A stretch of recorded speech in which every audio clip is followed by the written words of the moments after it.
버스 운전사로 35년 67세에 은퇴한 아버지의 충격적인 연금 첫날. 이 제목을 보니 가슴이 살짝 두근거리죠. 35년 동안 매일같이 새벽을 깨우며 승객들을 실어 나른 아버지. 그 손때 묻은 운전대, 익숙한 노선, 그리고 늘 마주치던 단골 승객들의 얼굴까지, 그 모든 게 하루아침에 끝난 순간 어떤 기분이었을까요? 국민연금을 처음 손에 쥔 날 아버지의 표정은 어땠을까요? 어쩌면 설렘과 두려움이 뒤섞인 뭐라 형용하기 힘든 미소였을지도 몰라요. 은퇴는 누구에게나 큰 전환점이에요. 특히 오랜 세월 한 직업에 몸담았던 분들에게는 단순히 일 그만두는 것 이상의 의미가 있죠. 그건 마치 익숙한 무대에서 갑자기 내려오는 느낌, 혹은 새 챕터를 여는 도전 같아요. 누군가는 은퇴를 꿈꿔왔던 자유의 시작으로 여기고, 누군가는 갑작스레 찾아온 공백의 허전함을 느끼죠. 오늘은 이 아버지의 이야기를 시작으로 은퇴 준비와 은퇴 후 삶에 대해 깊이 파헤쳐 볼게요. 오랜 경력 끝에 은퇴한 분들이 어떤 마음으로 새 삶을 준비하고, 또 어떤 선택으로 제2의 인생을 열어가는지 진솔한 사례와 함께 이야기 나눠볼게요. 본문 은퇴 준비와 제2의 인생, 어떻게 맞이할 것인가. 1. 은퇴의 준비가 전부다. 은퇴를 앞두고 가장 먼저 떠오르는 건 뭐일까요? 아마도 돈, 그리고 그 다음은 시간일 거예요. 35년 버스 운전을 하며 국민연금을 꼬박꼬박 낸 아버지처럼 많은 분이 연금을 기대하며 은퇴를 준비하시죠. 하지만 연금만으로 모든 게 해결되는 건 아니에요. 은퇴 준비는 단순히 돈을 모으는 걸 넘어 내 삶을 어떻게 채울지 고민하는 과정이거든요. 내가 아는 한 분, 그러니까 김영수 가명 아저씨 얘기를 해볼게요. 김 아저씨는 62세에 공장 기계 엔지니어로 은퇴하셨어요. 30년 넘게 공장 라인을 지키며 기계를 손보셨죠. 은퇴 5년 전부터 아저씨는 연금만으론 부족하다는 걸 깨닫고 퇴직 후 생활비를 충당할 수 있는 소규모 투자를 시작했어요. 주식이나 펀드 같은 거창한 게 아니라 매달 소액으로 적립식 ETF에 넣는 거였죠. 그리고 은퇴 후에도 할 수 있는 일을 찾기 위해 지역 커뮤니티 센터에서 전기 기술 강의를 시작했어요. 이게 뭐냐면 아저씨가 가진 기술을 살려서 재능 기부처럼 시작한 건데, 나중엔 소소한 강의료도 받게 되셨죠. 김 아저씨가 말하길, 은퇴 전에 내가 뭘 할 수 있는지, 뭘 좋아하는지 정리해본 게 제일 큰 도움이 됐다고 하시더라고요. 은퇴 준비의 핵심은 돈도 돈이지만 나를 아는 것이에요. 내가 뭘 잘하고, 뭘 좋아하고, 뭘 새로 배우고 싶은지, 그걸 미리 정리해두면 은퇴 후에도 허둥대지 않고 내 페이스대로 삶을 꾸릴 수 있죠. 2. 은퇴 후 삶, 공백을 채우는 법. 은퇴 첫날, 아버지가 연금을 받고 충격받은 이유는 뭘까요? 어쩌면 그건 돈의 많고 적음이 아니라 갑자기 찾아온 빈 시간 때문일지도 몰라요. 35년 동안 매일같이 5시에 일어나 버스를 몰던 루틴이 사라지면 그 공백이 생각보다 무겁게 느껴질 수 있거든요. 그래서 은퇴 후 삶에서 중요한 건 그 공백을 어떻게 채우느냐예요. 여기서 두 번째 사례, 박미정 가명 아주머니 얘기를 해볼게요. 박 아주머니는 60세에 간호사로 은퇴하셨어요. 33년 동안 병원에서 환자를 돌보며 바쁘게 살았던 분이죠. 은퇴 후 처음 몇 달은 정말 힘들었다고 해요.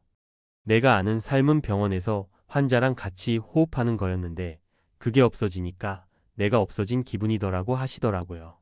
그러다 아주머니는 우연히 지역 도서관에서 열리는 독서 모임에 가입했어요. 처음엔 그냥 시간이나 때우자는 생각이었는데, 책 읽고 사람들과 이야기 나누다 보니 점점 삶에 활기가 생기더래요. 나중엔 독서 모임에서 만난 친구들과 함께 작은 봉사단체를 만들어 독거노인분들께 책 읽어주는 활동까지 시작하셨죠. 박 아주머니 사례에서 배울 점은 은퇴 후 삶은 새로운 연결에서 시작된다는 거예요. 일터에서 벗어나도 새로운 사람들과 새로운 활동을 통해 내 존재감을 다시 찾아갈 수 있죠. 그게 봉사일 수도 있고, 취미 모임일 수도 있고, 심지어 온라인 커뮤니티일 수도 있어요. 중요한 건 내가 뭔가를 시도해 보려는 작은 용기예요. 3. 제2의 인생 나만의 속도로. 은퇴 후 삶은 꼭 거창할 필요는 없어요. 누군가는 세계 여행을 꿈꾸고, 누군가는 마당에서 텃밭 가꾸는 걸로 행복을 느끼죠. 중요한 건 나만의 속도로 나만의 삶을 만드는 거예요. 67세 아버지가 연금을 받고 표정이 바뀐 것도 어쩌면 그분만의 새로운 꿈이 시작된 순간일지도 몰라요. 마지막으로 최병철 가명 할아버지 얘기를 해볼게요. 최 할아버지는 70세의 요리사로 은퇴하셨어요. 40년 동안 식당 주방에서 칼을 잡던 분이죠. 은퇴 후엔 아예 요리를 취미로 바꾸셨어요. 프로 요리사가 아니라 가족과 이웃을 위한 요리사로요. 할아버지는 매주 일요일마다 동네 경로당에 가서 어르신들께 간단한 밥상을 차리세요. 처음엔 그냥 된장국에 반찬 몇 개였는데 입소문 나면서 동네 주민들까지 모여들기 시작했대요. 할아버지가 말씀하시길 내가 만든 음식 먹고 사람들이 웃으면 그게 내 연금보다 더 큰 보람이야 라고 하시더라고요. 최 할아버지 이야기는 은퇴 후에도 내가 가진 재능으로 세상과 연결될 수 있다는 걸 보여줘요. 요리 기술, 경험, 심지어 사람들과의 대화 스킬까지. 우리가 오랜 세월 쌓아온 것들은 은퇴로 끝나는 게 아니라 새로운 방식으로 빛날 수 있죠. 4. 은퇴를 앞둔 이들에게. 지금 이 글을 읽는 당신이 은퇴를 앞두고 있다면, 혹은 이미 은퇴한 삶을 살아가고 있다면 한 가지 기억해줬으면 좋겠어요. 은퇴는 끝이 아니라 시작이에요. 35년 버스 운전사로, 30년 공장 엔지니어로, 33년 간호사로, 40년 요리사로 살아온 시간들은 당신의 자산이에요. 그 자산을 어떻게 새롭게 활용할지 그건 전적으로 당신 손에 달렸죠. 은퇴 준비는 돈, 시간, 그리고 마음의 준비가 어우러져야 해요. 김영수 아저씨처럼 미리 재정을 점검하고 박미정 아주머니처럼 새로운 연결을 시도하고 최병철 할아버지처럼 내 재능을 나누는 거. 이 모든 게 당신의 은퇴 후 삶을 더 풍요롭게 만들어줄 거예요. 마무리 아버지의 표정, 그리고 우리 모두의 이야기. 다시 돌아와서 67세 아버지의 그 충격적인 연금 첫날을 떠올려 봐요. 그 표정 뒤엔 어떤 이야기가 있었을까요? 어쩌면 아버지는 그날 35년 운전대에서 내려와 새롭게 펼쳐질 인생을 상상했을지도 몰라요. 텃밭을 가꾸든, 손주와 더 많은 시간을 보내든, 아니면 오랜만에 아내와 여행을 떠나든 그건 아버지만의 새로운 챕터예요. 은퇴는 누구에게나 오는 순간이고 그 순간을 어떻게 맞이하느냐에 따라 삶의 색깔이 달라져요. 김 아저씨, 박 아주머니, 최 할아버지의 이야기가 보여주듯 은퇴 후 삶은 공백이 아니라 가능성으로 가득 차 있어요. 당신의 이야기는 어떤 모습일까요? 그 첫 페이지를 열어볼 준비 되셨나요? 은퇴 후 삶은 마치 새 노트의 첫 페이지를 여는 것과 같아요. 67세 버스 운전사 아버지가 연금을 받고 표정이 바뀐 그 순간, 그 뒤엔 어떤 이야기가 펼쳐졌을까요? 아마도 그분은 처음엔 익숙지 않은 자유에 당황했을지도 몰라요. 매일 아침 5시 알람 없이 눈을 뜨는 날들, 승객들의 목소리 대신 고요한 집 안의 소리. 하지만 그 공백은 곧 새로운 색깔로 채워질 기회이기도 하죠. 지난 이야기에서 김영수 아저씨, 박미정 아주머니, 최병철 할아버지의 사례를 통해 은퇴 준비와 새 삶의 가능성을 봤다면 이번엔 그 이야기를 더 깊이 파고들며 은퇴 후 삶의 디테일과 마주할 준비를 해볼게요. 구어체로 편하게 또 공감 가득 담아서 이야기 이어갈게요. 5. 은퇴 후의 일상, 작은 변화에서 시작하기. 은퇴 첫날, 아버지가 연금을 받고 충격받은 표정 뒤엔 아마 이런 생각도 있었을 거예요. 이제 뭘 하지? 35년 동안 버스 운전이라는 루틴이 삶의 중심이었던 분에게 갑작스러운 자유는 낯설기만 하죠. 근데 사실 은퇴 후 삶은 거창한 계획부터 시작할 필요는 없어요. 오히려 작은 변화, 작은 일상에서부터 새 리듬을 찾아가는 게 더 자연스럽죠. 여기서 세 사례 하나 소개할게요. 이수진 가명 아주머니, 61세의 유치원 교사로 은퇴하신 분이에요. 30년 넘게 아이들 웃음소리와 함께 살았던 아주머니는 은퇴 후 처음엔 집에만 있기가 답답했대요. 애들 재우고 책 읽어주고 그런 게 내 일상이었는데 갑자기 그게 없으니 내가 텅 빈 것 같더라고 하시더라고요. 그러다 아주머니가 찾은 건 아침 산책이었어요. 동네 공원에서 매일 30분씩 걷기 시작한 거죠. 처음엔 그냥 몸이나 풀자는 생각이었는데 산책하면서 만난 동네 어르신들과 수다 떨고 새소리 듣고 계절 바뀌는 걸 느끼다 보니 점점 마음이 채워지더래요. 나중엔 그 산책 모임에서 알게 된 친구들과 함께 작은 플로깅 쓰레기 줍기 조깅 활동까지 시작했어요. 이수진 아주머니 이야기가 주는 메시지는 단순하지만 강력해요. 은퇴 후 삶은 거대한 목표가 아니라 작은 습관 하나로도 시작할 수 있다는 거. 아침에 커피 한 잔 더 여유롭게 마시기, 동네 한 바퀴 돌기, 혹은 창가에 화분 하나 키우기. 이런 소소한 것들이 쌓여서 결국엔 내 일상을 새롭게 만들어주죠. 아버지도 아마 연금 받은 첫날 그런 작은 변화를 하나씩 찾아갔을 거예요. 예를 들어 늘 바빠서 못했던 동네 골목 탐방이나 아내와 함께 저녁 메뉴 고르는 시간 같은 거요. 6. 돈 그리고 마음의 안정. 은퇴 얘기를 할 때 돈 얘기를 빼놓을 순 없죠. 국민연금을 처음 받은 아버지의 표정이 어땠을지 다시 생각해보면 그 뒤엔 아마 돈에 대한 고민도 있었을 거예요. 이걸로 생활이 될까? 모자라면 어쩌지? 연금은 든든한 기반이지만 은퇴 후 삶을 풍요롭게 하려면 돈과 마음의 안정을 함께 챙겨야 해요. 이번엔 정민호 가명 아저씨 사례를 들어볼게요. 정 아저씨는 64세의 택배기사로 은퇴하셨어요. 25년 동안 새벽부터 밤까지 물건 나르며 살았던 분이죠. 정 아저씨는 은퇴 10년 전부터 생활비를 줄이는 연습을 시작했대요. 예를 들어 외식 줄이고 집밥 늘리기, 필요 없는 구독 서비스 정리하기 같은 거요. 그리고 은퇴 후엔 본인이 좋아하는 일을 저비용으로 즐기는 법을 찾았어요. 아저씨 취미가 낚시였는데 비싼 낚시터 대신 동네 저수지에서 시간을 보내는 거죠.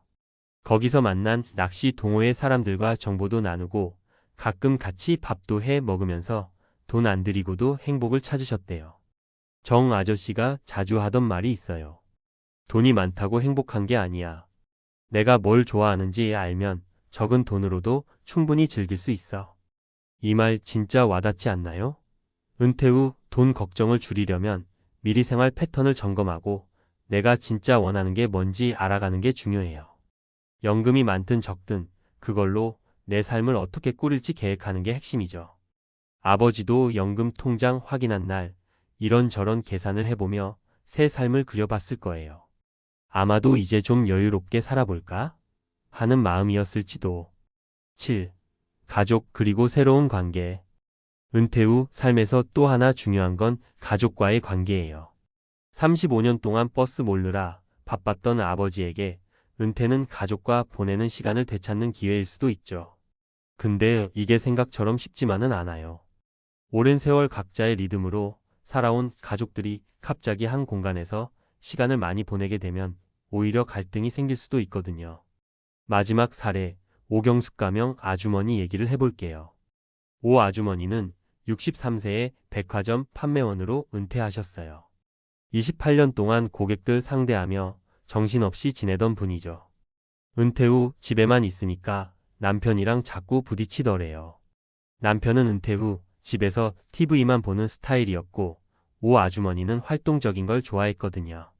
그러다 아주머니가 꺼낸 아이디어가 같이 뭘 해보자였어요. 부부가 함께 동네 문화센터에서 도자기 강의를 들어본 거죠. 처음엔 남편이 투덜댔지만 같이 흙 만지고 도자기 굽다 보니 대화도 늘고 웃음도 많아졌대요. 지금은 부부가 만든 도자기 잔으로 커피 마시면서 하루를 시작한다고 하더라고요. 오 아주머니 사례는 가족과의 새로운 연결이 은퇴 후 삶을 얼마나 풍요롭게 만드는지 보여줘요. 은퇴는 나 혼자만의 시간이 아니라 가족과 다시 가까워질 기회이기도 하죠. 아버지도 연금 받은 날 아내와 손주 생각하며 미소 지었을지도 몰라요. 이제 좀 같이 밥이라도 자주 먹어야지 하는 마음으로요. 8. 은퇴 후 삶의 균형 찾기. 이수진 아주머니, 정민호 아저씨, 오경숙 아주머니의 이야기를 들어보니 은퇴 후 삶은 결국 균형을 찾아가는 여정이라는 생각이 들어요. 나 자신을 위한 시간, 가족과의 관계, 그리고 돈과 마음의 안정. 이 세 가지가 조화를 이루면 은퇴 후에도 충분히 행복할 수 있죠. 67세 아버지가 연금 받은 첫날의 충격은 어쩌면 이런 균형을 찾아가는 첫걸음이었을 거예요. 버스 운전이라는 익숙한 삶을 내려놓고 이제 뭘 채워갈지 고민하는 순간. 그 고민은 우리 모두에게도 익숙한 거예요. 은퇴를 앞두고 있든 이미 은퇴한 삶을 살고 있든 중요한 건 지금 이 순간 내가 할 수 있는 작은 선택들이에요. 동네 산책을 시작하든 낚시터에서 친구를 사귀든 가족과 도자기를 만들든 그 모든 게 새 챕터를 쓰는 시작점이죠. 마무리 당신의 연금 첫날은 어떤 모습일까? 35년 운전대 잡았던 아버지의 이야기는 사실 우리 모두의 이야기와 닿아 있어요. 은퇴 후 삶은 누구에게나 낯설고 그래서 더 기대되는 순간들이죠. 이수진 아주머니가 산책으로 찾은 활기, 정민호 아저씨가 낚시로 발견한 여유, 오경숙 아주머니가 도자기로 맺은 부부의 새 대화. 이 모든 사례가 말해주는 건 은퇴는 끝이 아니라 새 가능성의 시작이라는 거예요. 당신의 연금 첫날은 어떤 모습일까요? 그날 당신은 어떤 표정을 지을 건가요? 아버지처럼 충격과 설렘을 동시에 느끼며 새로운 하루를 열어볼 준비 되셨나요? 그 첫걸음 지금부터 같이 준비해 볼까요?